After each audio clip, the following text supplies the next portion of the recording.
Alright, so we are going to go ahead and open up our 3-column skills resume. And how we do that in Google Docs, we are going to open our file picker, head over to Upload,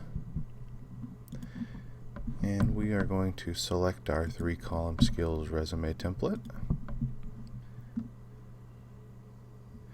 And that will open us in Google Docs directly into the word processor.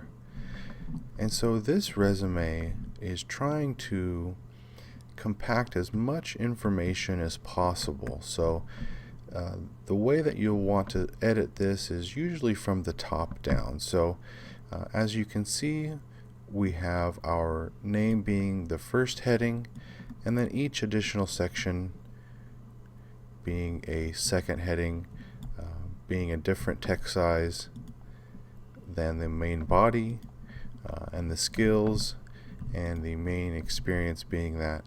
And of course you can play around with this information up here with the different text styles, different font sizes. For example, this was more of a stylistic choice to have more of a gray, but if you'd like to change that, we can go up to the text color here and we can darken that. And usually we want to, if we make a change on one section, we want to have some consistency not only across that specific section, but again across the entire resume. So we'll go ahead and go into the education here and change that as well. So let's say, for example, we have here in our employment history, if this, we'll just go ahead and copy and add some additional skills here, make sure that those all line up here. But if this does end up going on to, say, a second page here, don't worry, we can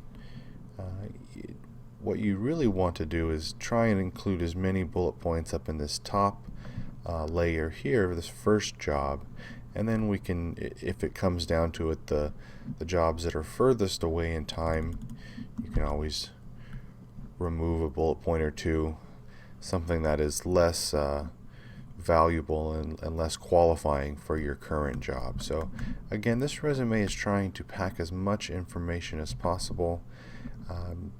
So again, try and use it for more technical jobs where you have to list 14, 15 skills that are going to be, again, technical and apply directly to the job. So if you have any questions about using this resume in Google Docs, just leave a note in the comments and I will check that out. Have a great rest of your day.